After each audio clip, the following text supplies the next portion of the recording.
Hello and welcome.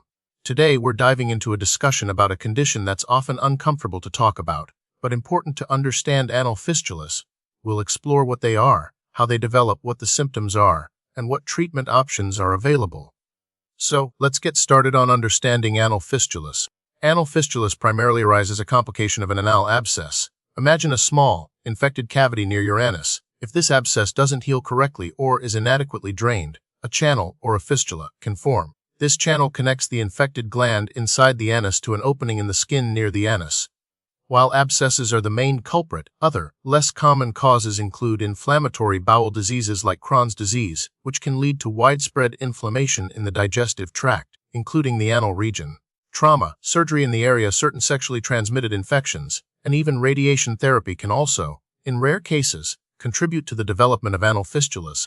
Let's talk about the pathophysiology of anal fistulas. It starts with an anal gland, tiny glands located inside the anal canal. Sometimes these glands get blocked and infected, leading to the formation of an anal abscess.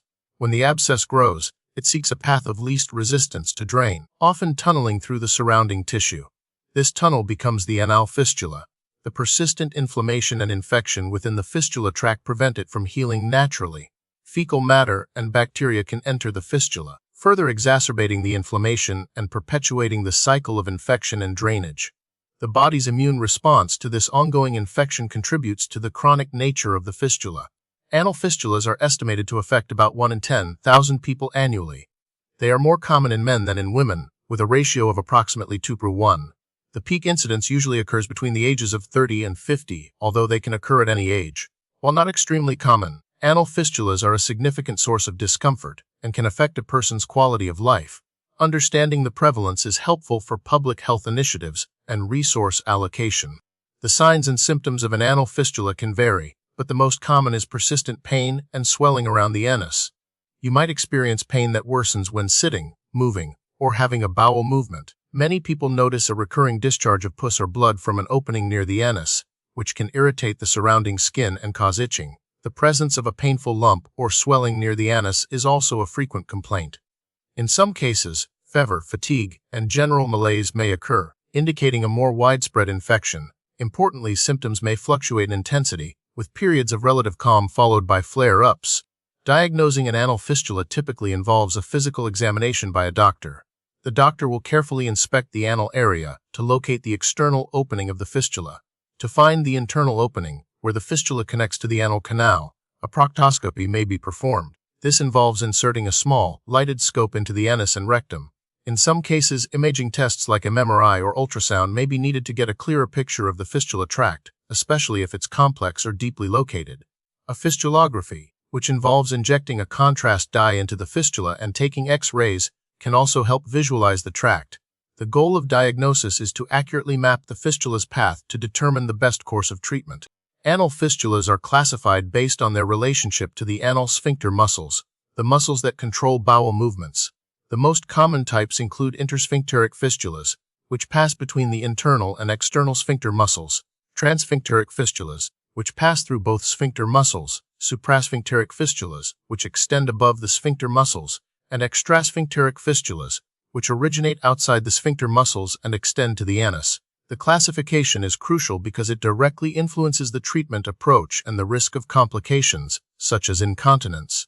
The primary goal of treatment for an anal fistula is to eliminate the fistula tract and prevent recurrence while preserving bowel control. Surgery is usually necessary to achieve this.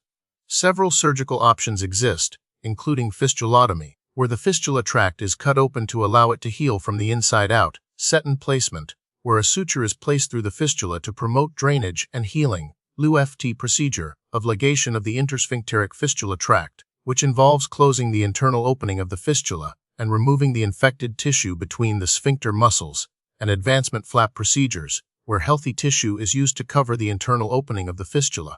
Non-surgical treatments, such as fibrin glue or fistula plugs, may be considered in certain cases.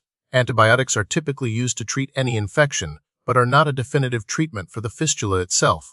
The choice of treatment depends on the type and complexity of the fistula, as well as the patient's overall health. Preventing anal fistulas entirely isn't always possible, but there are steps you can take to reduce your risk. Prompt treatment of anal abscesses is crucial. Don't delay seeking medical attention if you suspect you have an abscess. Managing underlying conditions like Crohn's disease can also help prevent fistulas. Maintaining good hygiene in the anal area, including gentle cleansing after bowel movements, may also reduce the risk of infection. A healthy diet rich in fiber can promote regular bowel movements and prevent constipation, which can contribute to anal problems. The prognosis for anal fistulas is generally good with appropriate treatment. Most patients experience successful healing and resolution of symptoms after surgery. However, recurrence is possible, especially with complex fistulas. Potential complications of surgery include infection, bleeding, and, in rare cases, incontinence. Recent research focuses on developing less invasive treatment options and improving the success rates of existing procedures. Stem cell therapy and biological sealants are being explored as potential future treatments for complex fistulas. Regular follow-up with your doctor is important to monitor healing and detect any signs of recurrence. Thank you for watching, and we hope this information has been helpful.